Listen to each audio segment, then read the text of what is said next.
profeta Daniel, capítulo 1. Eu falei o quê? Nossa, falei Marcos? Sangue de Jesus tem poder. Nossa, minha mulher tem razão. Eu ando pensando uma coisa e falando outra. Daniel, capítulo 1, versículo 1. Daniel 1:1. No ano 3º do reinado de Jeoaquim, rei de Judá, veio Nabucodonosor, rei da Babilônia, e a sitiou. E o Senhor entregou nas suas mãos a Jeoaquim, rei de Judá, e uma parte dos utensílios da casa de Deus.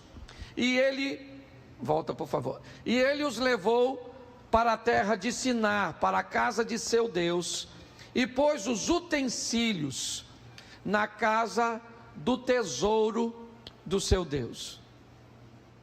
E disse o rei a Aspenaz, chefe dos eunucos, que trouxesse alguns dos filhos de Israel da linhagem real e dos nobres, jovens em que não houvesse defeito algum, formosos de aparência, instruídos em toda a sabedoria, e sábios em ciência, e em entendimento no conhecimento, e que tivesse habilidades para viver no palácio do rei, a fim de que fosse ensinado na letra e na língua dos caldeus. Feche os seus olhos. Senhor nosso Deus e Pai, em nome de Jesus, eis aqui a tua palavra, usa-me como um canal de bênção nesta hora, pelo poder do nome de Jesus. A igreja pode dizer amém? Amém. Isso. Vamos começar por aqui, porque eu quero te mostrar alguma coisa, ou algumas coisas, sobre o sucesso de Daniel.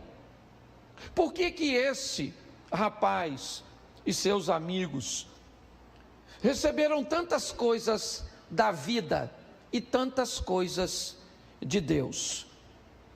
Eu gostaria de separar essas duas fontes, vida e Deus. Eu queria mostrar a você o quanto a vida pode ser gentil com você, o quanto a vida pode ser generosa com você. Na verdade, simplesmente devolvendo a você os frutos da semente cujas quais você plantou. Eu quero te mostrar o quão generoso e bondoso Deus pode ser com você, e quanto Ele pode te proteger em meio a adversidades e a problemas. Minha proposta hoje, como tenho feito muitas vezes, é fazer com que a nossa qualidade de vida melhore, é fazer com que as pessoas, principalmente aquelas que estão no nosso mundo, aquele mundo depois do culto, para onde nós temos que voltar, o ambiente cujo qual nós estamos inseridos, as pessoas que se interessam por aquilo que nós estamos vivendo, mesmo que não esbocem publicamente ou verbalmente esse interesse. Segundo a Bíblia, nós estamos envoltos sempre numa grande nuvem de testemunhas.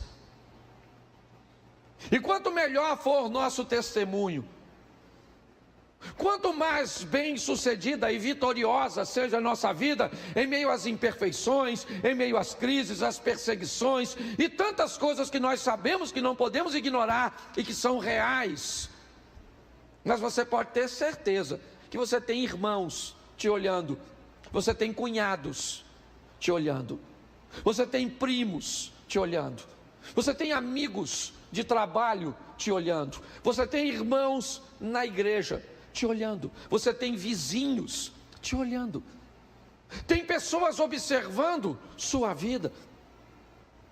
Mesmo que você não note, pode ter certeza que essas pessoas estão atentas a tudo aquilo que está acontecendo com você.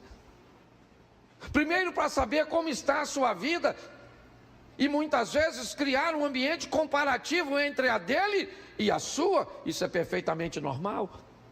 Mas principalmente para descobrir se há alguma vantagem em servir esse Deus que você serve, em andar com esse Deus que nós andamos. A vida pode ser altamente generosa com você. E se no ambiente de perseguição e de lutas você sofrer, pode ter certeza que Deus, e eu vou te mostrar isso no texto, sai em seu socorro, sai em sua defesa. Eu vou dar um testemunho para você rapidinho da igreja. Nós tivemos há um tempo atrás a perda de alguém muito precioso e que nos abençoou muito neste lugar. Um senhor de quase 100 anos, chamado Joaquim Bem-vindo. Um homem muito antigo nessa localidade, quem mora aqui talvez o tenha conhecido, um homem extremamente generoso. Ele era o dono do espaço do nosso estacionamento. Ele veio falecer. E com o falecimento de seu Joaquim, a sua propriedade foi dividida entre os filhos. E na época então, os filhos já me chamaram e disseram: pastor, precisamos explicar algo com o Senhor, ao Senhor. Nós vamos cumprir o contrato de locação do estacionamento, mas nós não temos o interesse de renová-lo. Assim que o contrato encerrar, nós precisamos do terreno. E louvado seja Deus por isso. Foram muito bons conosco todos esses anos e não temos nada do que reclamar. Mas a igreja, a partir do dia 1º de julho, não pode mais estacionar o carro lá. Nós temos os adolescentes que funcionam lá. Nós temos a oficina da alma, que também funciona lá. Mas o pior do que tudo isso, nós temos lá, num ambiente, às vezes de muita necessidade, a possibilidade de colocar quase 120 carros. 140 carros. E aí quando eu recebi essa notícia, porque eu não me atentei que era 1º de julho já, e passa rápido, Quando aconteceu, eu falei: e agora? Como é que vai ser? E aí Deus proveu um novo espaço, certo? Já eu não vou falar onde é, mas vocês vão ver daqui uns dias. Já está sendo limpo, preparado e tudo, e glória a Deus. Mas se você olhar aqui ao redor, não tem. Mas Deus já sabia que tinha. Então é importante nós entendermos que a vida, muitas vezes, no quesito normal, ela trará consigo dificuldades, demandas, obstáculos, mas Deus está onde sempre esteve, no controle de todas as coisas, e nunca esqueça disso. A Bíblia diz que todas as coisas cooperam para o bem daqueles que amam a... Então, querido, o texto em que lemos fala da história de Joaquim, rei de Judá, o reino do sul de Israel. Ele é filho de Josias. Ele já havia sido subjugado pelo Egito, e agora Nabucodonosor vence a estrutura, todo o domínio egípcio, e subjuga também Joaquim, que não tinha poder nenhum, já tinha sido vencido por Neco, e agora então ele é subjugado por Nabucodonosor. Ele não tem muito o que oferecer. Então nós lemos o texto: no ano 3º do reinado de Joaquim, rei de Judá, Nabucodonosor, rei da Babilônia, veio a Jerusalém e a sitiou. Eu não sei se você reparou, mas coloca o versículo 2, porque ele é muito importante nós notarmos. E o Senhor entregou nas suas mãos a Joaquim, rei de Judá. Quem é que entregou Joaquim? Quem foi que entregou? O Senhor. O Senhor está usando mais uma vez alguém para disciplinar seu povo. Aprenda que Deus utiliza esse ambiente didático para nos ensinar. É muito comum ele usar nações estrangeiras, inimigos, e dar condições a estes inimigos, muitas vezes em menor número, uma nação idólatra, a vencer o povo que adora ao Deus verdadeiro. Mas quando Deus é com o povo, ele diz: pode mandar os ministros de louvor na frente cantando, que vocês vão ganhar. Porque Deus sempre quis mostrar que a vitória de seu povo está nele e não na força do nosso braço. Essa é a verdade. Nabucodonosor, deixa o texto na tela, por favor. Nabucodonosor recebeu autorização de Deus e ele entregou nas mãos de Nabucodonosor, o rei de Judá, e preste atenção, eu gosto dessa expressão, uma parte só dos utensílios. Por quê? Era tudo valioso. Por que ele não levou tudo? Porque Deus está querendo dizer: eu estou no controle, eu digo que leva, quando leva e como leva. Você consegue entender? Nesse ambiente vivem inúmeras pessoas, centenas e milhares de pessoas estão vivendo em Judá. A crise chega para todos, mas algumas pessoas vão se destacar, e algumas se destacar e muito. E é isso que eu quero mostrar. Não é novidade para ninguém que nos últimos 5 anos estamos enfrentando um ambiente de crise muito grande. E também acredito que não é novidade nenhuma para nenhum de nós, de que, ao que tudo indica, essa crise vai se intensificar. Então pessoas fracas, frágeis, superficiais, elas não vão sobreviver. E eu quero chamar a sua atenção para a sabedoria desse cara. É isso. Porque é isso que a vida vai exigir de mim e de você. Não é apenas força, porque a pressão vai ser grande sobre nossa família, sobre nossos recursos financeiros, sobre nossas igrejas. E muito mais do que fortes, nós precisaremos da sabedoria de Deus e de sua cobertura. O texto diz que ele vai levar para a terra de Siná uma parte desses utensílios, o restante fica. E esses utensílios vão para a casa do Deus de Nabucodonosor. Até aí está tudo certo. Só que o texto começa a dizer quem vai. E na hora de dizer quem vai, eu não sei se você reparou, mas coloca para mim, por favor.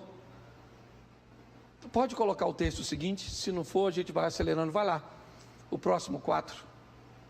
Isso, repita comigo: jovens, em que não houvesse defeito algum, formosos de aparência, instruídos em toda sabedoria, sábio em ciência, entendidos no conhecimento, e que tivesse habilidade para viver no palácio do rei. Defeito algum. Vamos imaginar que essa expressão está sendo dita sobre defeitos físicos. Dependia deles, sim ou não? Não. Não dependia. Formoso de aparência. Dependia deles? Também não. Como é que você vai fazer? Às vezes amassa na viagem, uns irmãos. Vem esquisitinho. Pois é. Então eu queria que você entendesse que no início nós temos 2 adjetivos ou 2 coisas que esses jovens precisam ter, que na verdade não depende muito deles. Mas o restante, tudo depende deles. Depende de querer estudar, de querer aprender, de querer raciocinar, de querer se comportar, de entender o protocolo dos lugares, o que pode ser dito, o que não pode ser dito, a hora de dizer, a hora de não dizer, o que vestir, como agir. principalmente o último, a habilidade de viver no palácio, o bom senso, a leitura do ambiente para saber como senta, como se expressa, o desejo de estudar, de aprender, de adquirir, de raciocinar. Eu queria que você parasse para pensar nisso, porque senão você vai começar a achar que Daniel é um homem que viveu tudo aquilo simplesmente porque Deus era com ele. E não é. Eu vou mostrar a você que muitas coisas na caminhada, quem fez diferença foi Deus na vida dele. Mas se você deseja vencer, é importante você entender que muito dessa vitória, muito que a vida está pronta para te devolver, depende do que você está enviando para lá. Ele vai, porque há um processo de seleção. Porque Nabucodonosor é alguém que sabe algumas coisas e talvez por isso, tenha sido quem foi, um dos maiores. Nabucodonosor sabe que ele não era capaz ou não seria capaz de resolver tudo. Mas ele também sabia que em algum lugar tinha alguém que era capaz de resolver o que ele não era capaz. Então o que ele quer é selecionar pessoas que sejam capazes de resolver problemas que ele não é capaz de resolver. Ele é bom, mas ele não é bom em tudo e não tem tempo para resolver tudo. Então ele cria um processo seletivo, dizendo quem é que ele quer nos corredores de seu palácio, sentado à sua mesa, comendo com ele, lhe servindo de conselheiro. Ele cria um processo seletivo, jovens, sem defeito, boa aparência, entendidos, instruídos, aptos para estar no palácio. Você já pensou que em muitos lugares que você gostaria de estar, você não está, e o culpado de você não estar é você?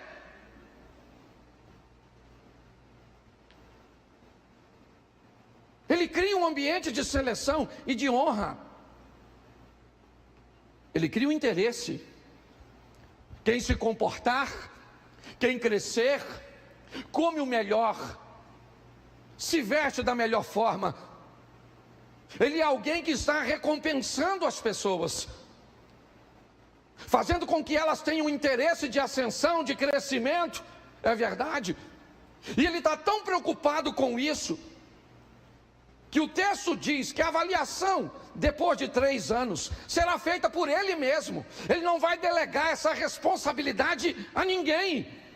Ele está criando um ambiente de seleção, porque ele quer tirar deste ambiente as melhores pessoas, que sejam capazes de fazer por ele, ou no império dele, o que poucos conseguiriam fazer. E desse ambiente se destacam 4 rapazes. E a maneira que eles vão se comportar, é isso que eu queria que você olhasse comigo, com um pouquinho mais de cuidado. Daniel 2:10. Eu vou te dar bastante texto, esse culto é rápido, eu não posso falar muito de todos, mas 2:10. Responderam os caldeus na presença do rei e disseram: não há ninguém, diga, não há ninguém, isso, sobre a terra que possa declarar a palavra ao rei, pois nenhum rei há, senhor ou dominador, que requeira coisas semelhantes de algum mago ou astrólogo, ou, preste atenção, o rei tem um problema. Ele tem um problema. E nesse problema não há ninguém. O texto diz: não tem ninguém, nenhum rei jamais pediu isso de alguém. Não faz sentido isso. E ele fica nervoso. Nabucodonosor diz: não, que não tem o que, tem que ter. Eu recrutei os melhores, eu separei os melhores, eu não chamei para estar perto de mim qualquer um, não. Se não interpretar, se não me dar o discernimento, eu vou matar todos vocês. Vai ser assim. Eu criei um processo seletivo muito rigoroso. Se você vê ele citando o verso 8, volta para o 8. Ele teve o sonho, ficou perturbado com o sonho, quer que alguém interprete, mas ele diz: respondendo, o rei disse: percebo muito bem que vós quereis ganhar tempo, porque vedes que o que eu sonhei me tem escapado. Preste atenção. Lendo isso diversas vezes, me parece que Nabucodonosor sabia o que sonhou. Mas ele estava tão incomodado com a situação, que ele disse: eu preciso de uma resposta divina. Então eu não vou contar meu sonho, para eu saber e ter a garantia. Tanto é que ele diz: vocês estão me enrolando, eu não vou falar para vocês o que eu sonhei, me escapou. Mas eu quero que vocês me digam. Me diga aí. E eles dizem: ninguém pode fazer isso. Ninguém. Ele disse: então, se ninguém responde, eu vou mandar matar todo mundo. Pronto, sai aí, Airoque. Vai lá e pega todo mundo que é sábiozinho, anda comendo a minha comidinha, sentando na mesinha.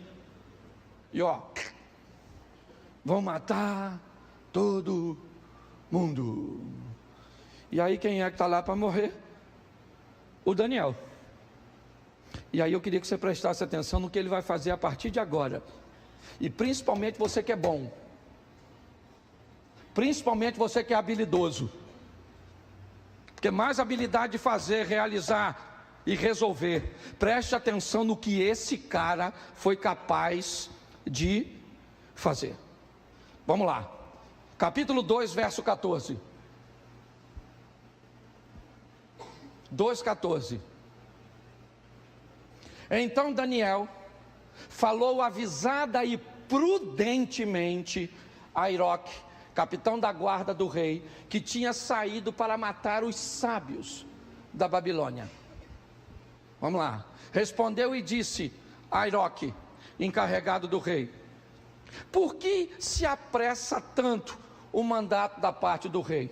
Então Airoque explicou o caso a Daniel. Verso 16. Daniel entrou e pediu ao rei que lhe desse tempo para que pudesse dar a interpretar. Preste atenção. Preste atenção no que ele vai fazer a partir de agora.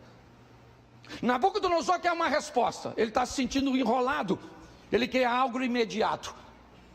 Daniel então chama o capitão da guarda, Airoque, e de uma forma muito cautelosa, prudente. Provavelmente a palavra avisada, certo? Tem a ver no conselho que ele vai fazer com seus amigos, e ele consulta a sua equipe, e eu já vou mostrar isso a você. Mas ele consegue uma audiência com Nabucodonosor e diz a Nabucodonosor: peraí, cara, o que você pediu é algo muito difícil. Nós precisamos de um tempo. Não é uma coisa simples o que você pediu para que seja feito. Note que ele está fazendo a mesma coisa que os outros buscavam fazer, ganhar tempo, sim ou não, só que de uma forma diferente. A acusação que Nabucodonosor fez aos outros não está fazendo, porque ele está levando as coisas a sério. Ele diz: calma, nos dê um tempo, certo? Para que nós consigamos te dar a interpretação, porque não é só a interpretação, nós precisamos saber o que você sonhou. E ainda, versículo de número 17. Então Daniel foi para sua casa e fez saber o caso a Ananias, Misael e Azarias, seus companheiros. Verso 18. Para que pedissem misericórdia a Deus. Preste atenção, porque eles agora estão diante de algo que a sabedoria deles não consegue alcançar. que a ciência não consegue ir. Eles estão diante de algo impossível de que alguém se resolva. Então ele chama seus amigos, reúne sua equipe e diz: agora é a hora de falar com Deus, de orarmos, de buscarmos em Deus, porque a solução para isso não está em nós, está em Deus. E Deus, Deus dos céus, sob esse segredo, a fim de que Daniel e seus companheiros não perecessem com o resto dos sábios da Babilônia. Mas ele tem um problema, queridos. Sabe qual é? É que ninguém conseguiu resolver a Bíblia. Entenda uma coisa, Sidney. Quando você é capaz de resolver algo que ninguém pode resolver, isso vai ser fantástico, sim ou não? Mas vai ser terrível para você. Porque o grupo de inimizade que você vai arrumar, de gente que vai ficar com raiva e com inveja de você ter resolvido. Até para você resolver problema, você tem que ter habilidade para resolver. Porque senão você fica mal visto por muita gente que vai detestar a capacidade que você desenvolveu, e desenvolveu por mérito seu, ou pela bênção de Deus também na sua vida. Ele está agora, ele pediu um tempo, e está todo mundo de olho nele. Todo mundo está de olho nesse cara. Se ele não resolve, morre. Se ele resolve, arruma um monte de inimigo. Isso é em qualquer instância, gente. É assim que funciona. E ele vai lá e descobre, sim ou não? Depois você lê, que eu não tenho tempo para falar tudo. Tá certo? Mas assim que ele descobre, olha o que ele faz, Abner, no verso 27 do capítulo 2. Bota aí. 2:27. Respondeu Daniel à presença do... Ele está conversando com Nabucodonosor, sim ou não? Olha o que ele fala para o Nabucodonosor. O segredo que o rei requer, nem sábios, nem astrólogos, nem magos, nem adivinhos podem descobrir algo. Olha o que ele está falando ele está defendendo a classe dele. Ele está dizendo para Nabucodonosor: pô, Nabucodonosor, vou falar uma coisa, pastor, isso não é coisa que você pede para a turma.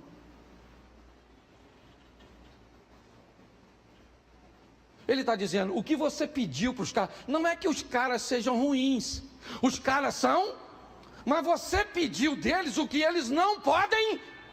Isso. O que ele está ganhando agora? A simpatia da turma.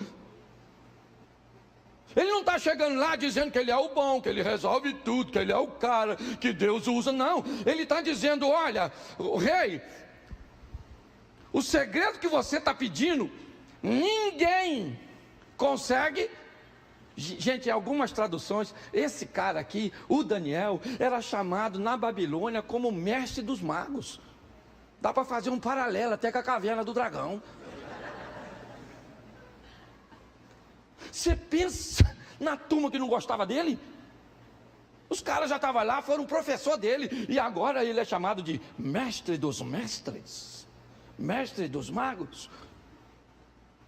E pior, ele está conversando com Nabucodonosor, e ele acaba de falar para o Nabucodonosor que o que Nabucodonosor pediu dos astrólogos não deveria ter pedido. Ou seja, ele só trocou de inimigo.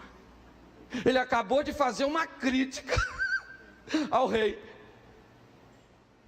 Sim ou não? Quando ele diz: olha, o que você está pedindo para os caras está errado, porque eles não podem resolver. Sim ou não? Isso. Limpando sua barra com os astrólogos, aquela turma, mas aparentemente sujando com o rei. Verso 28. Mas existe um Deus que revela os... E ele fez o quê? Mostrou ao Nabucodonosor o que acontecerá Esse cara para mim é fantástico.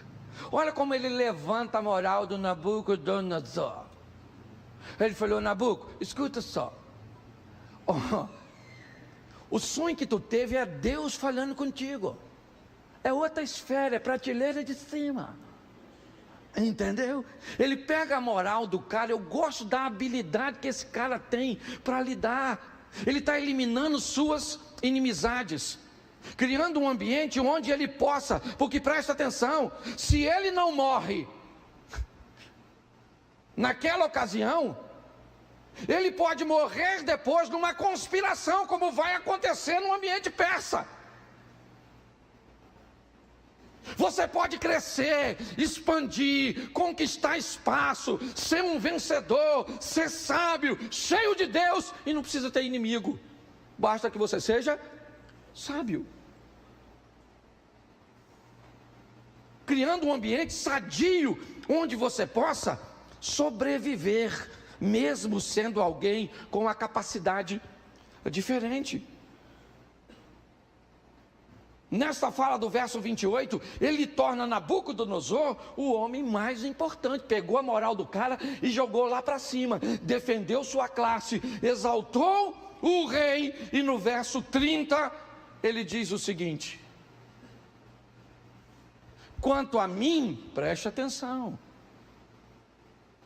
ele já defendeu os camaradas, ele já colocou Nabucodonosor no posicionamento de honra, e ele diz: quanto a mim, esse mistério não me foi revelado porque eu tenha mais sabedoria do que os outros homens.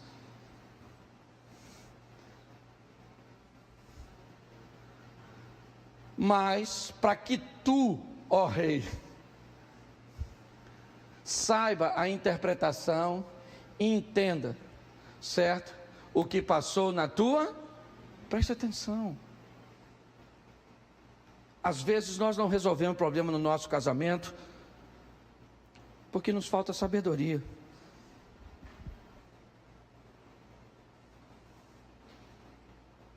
Grande parte das coisas que são expostas a nós, nós temos condições de resolver. Todas as vezes que você achar que as pessoas que estão ao seu redor, ou que o ambiente que você está é extremamente hostil, é porque a vida sabe coisas a seu respeito que você não sabe. Se você está envolto em meio a pessoas desafiadoras, são invejosos, são perseguidores, são caluniadores, é esse tipo? São rixosos, provocadores, é isso? Por que você está envolto no meio de tanta gente assim? Porque provavelmente a vida está querendo te dizer: você é capaz de aprender a viver com todo tipo de gente e ser alguém extremamente sábio. As perseguições vividas por ele mostram apenas quem ele é de verdade, mas ele tem amigos, sim ou não? E até o momento eu não falei deles. Eu só estou falando de Daniel. Foi Daniel, mas e os meninos que estão com ele? Quem eles são? Não são ninguém? Não, eles são alguém. E não pode viver na sombra do Daniel, tem que ter suas próprias experiências. Então agora, Daniel sai de cena. Entra a história da estátua. Cadê ele? Por que ele não está lá, Abner?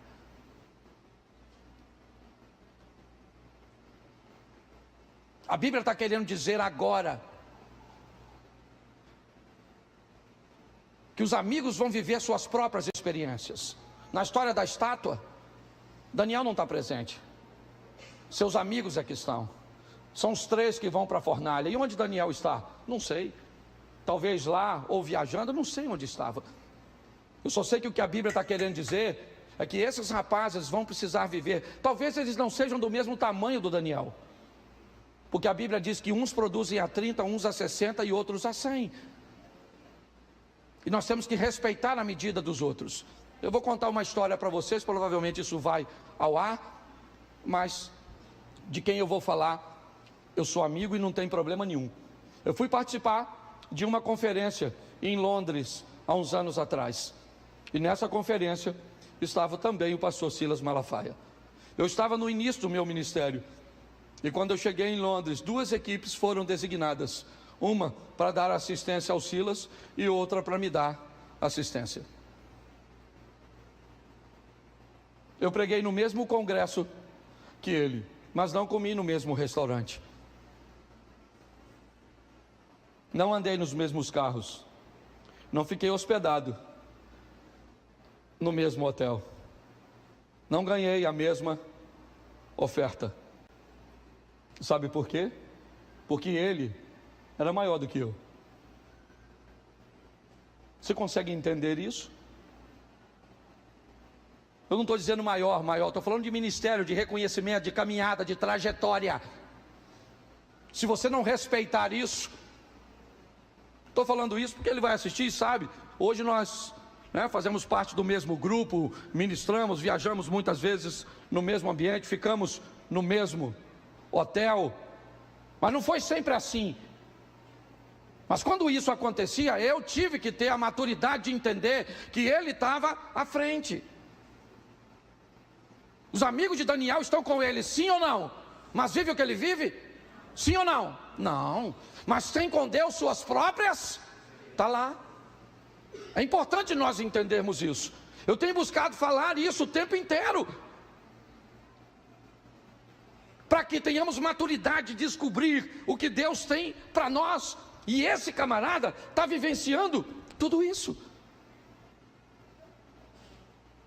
Mas ele vai dar uma palavra para Nabucodonosor. Eu já estou quase terminando, aqui é muita coisa.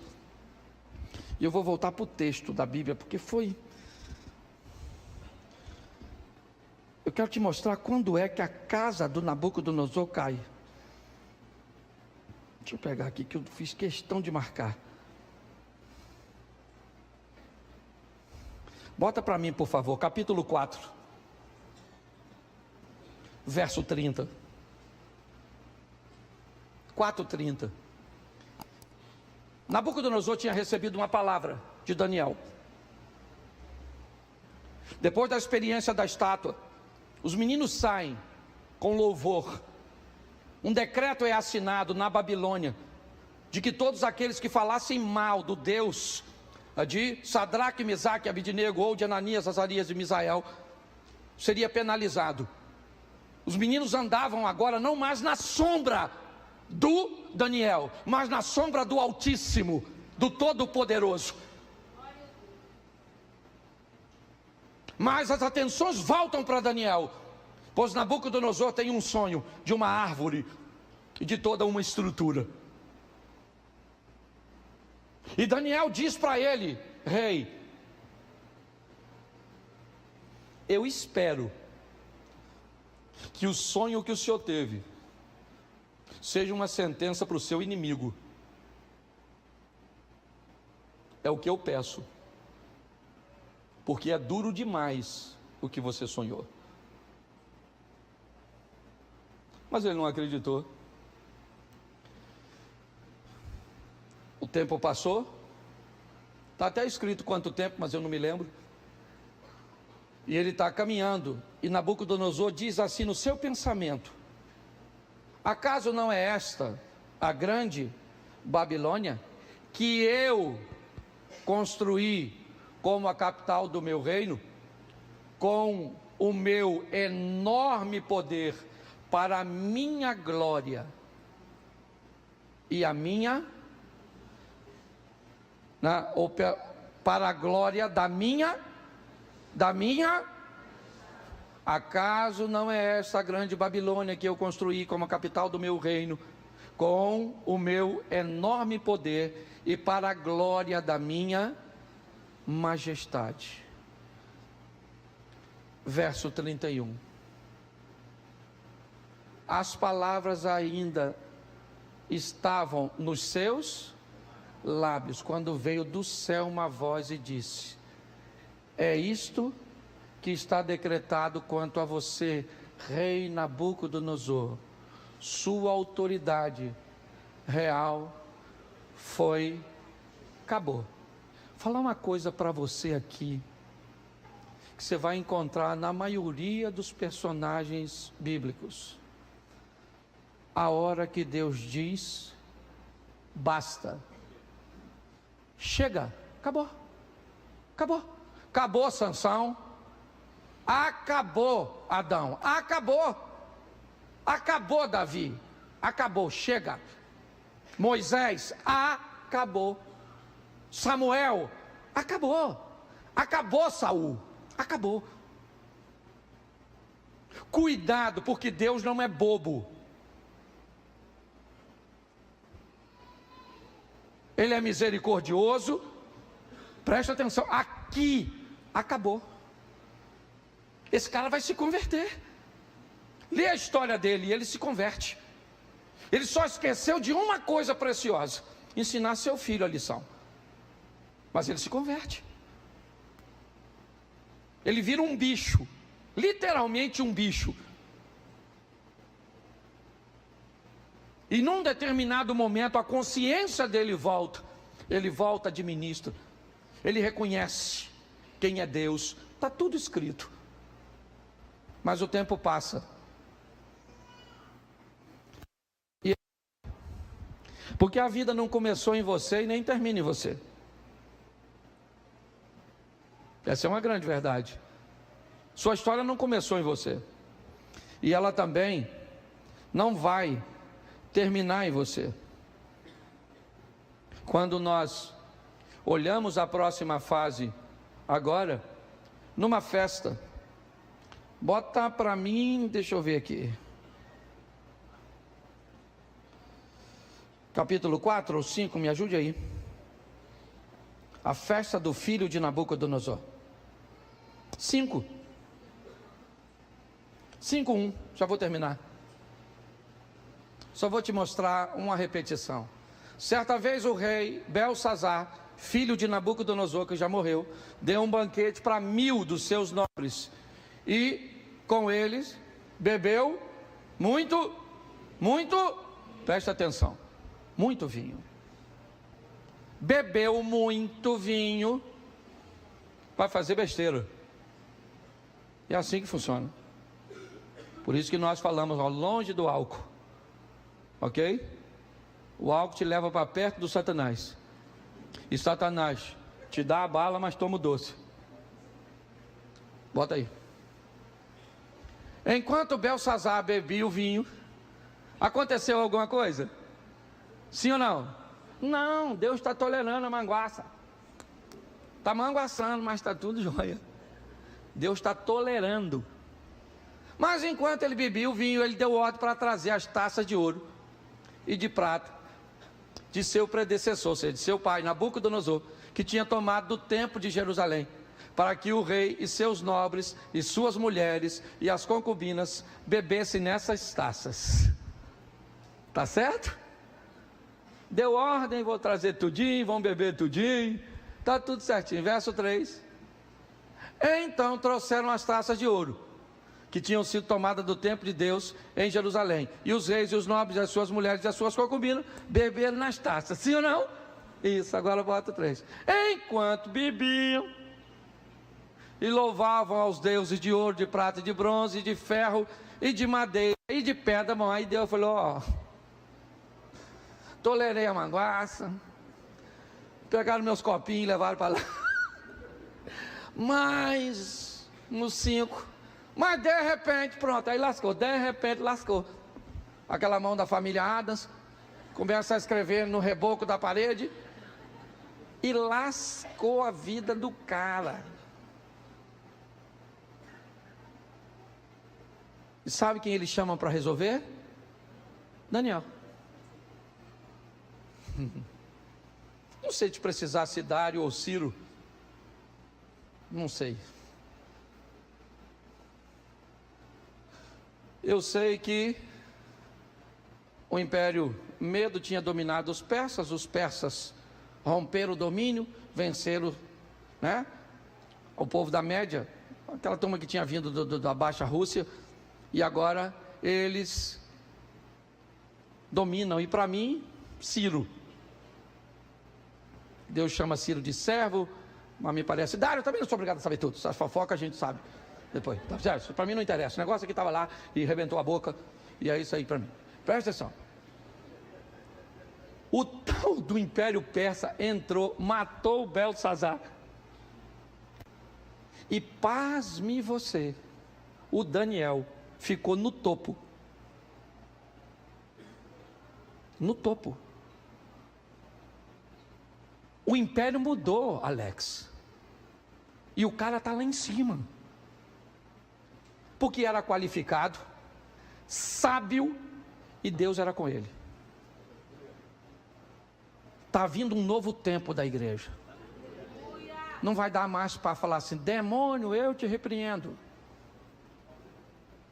Não vai poder falar. Porque demônio é uma entidade do satanismo, e se você repreender o demônio, é intolerância religiosa. Não tem pombagira, não tem pomba quadrada, não tem pomba mais nada, não vai poder falar mais nada, não vai poder falar nada. E aí eu estava falando com Deus: se nós não vamos poder falar nada, o que é que nós vamos falar? Falou, olha o que Deus falou comigo. Meu filho, para de repreender essas coisas. Ministre o Espírito Santo, que ele expulsa tudo. Então agora nós vamos parar. Ao invés de expulsar a turma por nome. Quem é você? Buzibu, Satanás, pombagira. Ou seja, Zé Pilinto. Não interessa quem você é. Espírito Santo. Porque o bagulho está ficando doido. Nós temos que ter sabedoria. Isso. Discernimento. Esse cara deu uma aula. Sabe, pelo menos para mim, não sei se eu consegui passar para você. Você sair daqui, ó, e você sabe na sua casa, no seu casamento, com seus filhos, com a sua sogra, pensa. Com quem te deve, com quem você deve, o seu chefe, com quem está acima, com quem está abaixo, com quem tem menos condições que você, que tem uma raiva de você desgraçada, porque você resolve coisas que ele não resolve.